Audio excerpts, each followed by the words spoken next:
తాడేపల్లిలో నిర్మాణంలో ఉన్న వైసీపీ ఆఫీసును కూల్చేయడంపై మాజీ మంత్రి కాకాణి గోవర్ధన్ రెడ్డి మండిపడ్డారు. ఇన్నాళ్లు వైసీపీ కార్యకర్తలు నేతలను టార్గెట్ చేసిన కూటమి ప్రభుత్వం ఇక మీదట వైసీపీ ఆస్తులే లక్ష్యంగా పనిచేస్తామని సంకేతాలిచ్చినట్టుగా ఉందన్నారు కాకాణి.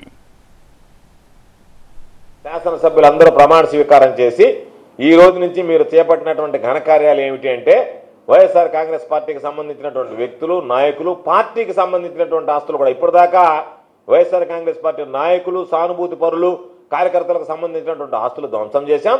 ఈ రోజు నుంచి వైఎస్ఆర్ కాంగ్రెస్ పార్టీకి సంబంధించినటువంటి ఆస్తులను కూడా ధ్వంసం చేస్తామని చెప్పన్నట్టుగా ఈ రోజు నుంచి నిన్న ప్రమాణ స్వీకారం చేసినటువంటి శాసనసభ్యులు కొత్తగా కొలువుదీరినటువంటి శాసనసభ ఈ రోజు దానితో పని ప్రారంభించింది. ఇంకా రాబోయే రోజుల్లో వైఎస్ఆర్ కాంగ్రెస్ పార్టీకి సంబంధించినటువంటి ఆస్తులను కూడా మేము మిగలనివ్వమో, వాటి మీద కూడా దాడులు చేస్తామని ఒక సంకేతం ఇవ్వడం జరిగింది.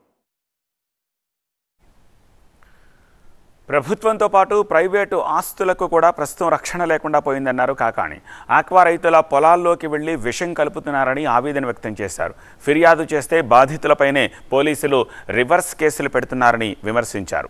బాబు తెస్తానన్న గొప్ప సంస్కరణ ఇదే అని ప్రశ్నించారు కాకాణి.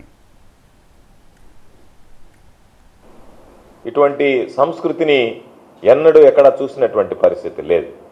వ్యక్తులను గాయపరచడం, వాళ్ళ ఆస్తులను విధ్వంసం చేయడం, వాటిని తగులు పెట్టడం, పొలాల్లోకి వెళ్ళి చేలల్లో విషం కలపడం, పంటల్లో విషం కలపడం, నీళ్లలో అక్వా కుంటలకు సంబంధించి ఈరోజు ఒకసారి చూస్తే దానితో పాటు పాపం చంద్రబాబు నాయుడు గారు చెప్తుంటారు కేస్ స్టడీ అంటుంటాడు మాట్లాడితే ప్రతిదానికి.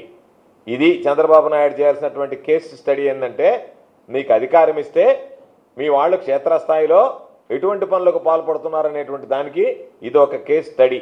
తెలుగుదేశం ఒక కొత్త విధానాన్ని చంద్రబాబు నాయుడు చెప్తుంటాడు, నా పరిపాలనలో సంస్కరణలు తీసుకొస్తాను, మార్పులు తీసుకొస్తానని ఒక కొత్త సంస్కరణ తీసుకొచ్చాడు. అది ఏమిటి అంటే తెలుగుదేశం పార్టీ వాళ్ళు వెళ్ళి మీరు వైఎస్ఆర్ కాంగ్రెస్ పార్టీ ఆస్తుల మీద దాడి చేయండి, నష్టపరచండి, గాయపరచండి, తగులు పెట్టండి. ఏదైనా గుర్తు తెలియకపోతే ఆ కేసు కొట్టేస్తారు. ఎవరైనా గుర్తించి నేరుగా తీసుకువెళ్ళినటువంటి వాళ్ళ మీద ఎఫ్ఐఆర్లు నమోదు చేస్తారు. నమోదు చేసినటువంటి ఎఫ్ఐఆర్లని రాబోయేటువంటి రోజుల్లో వాటిని రెఫర్ చేస్తాం, తొలగించేస్తాం. కాబట్టి మీరు ఏం భయపడాల్సినటువంటి పని లేదు. యథేచ్ఛగా దాడులు చేయండి. మీ మీద కేసులు పెట్టినా మీరు భయపడాల్సినటువంటి అవసరం లేదు. ఏ ఒక్క కేసు కూడా ఛార్జ్ చేయము. ఛార్జ్ చేయకుండా మేము అందరినీ కూడా వదిలేస్తాం.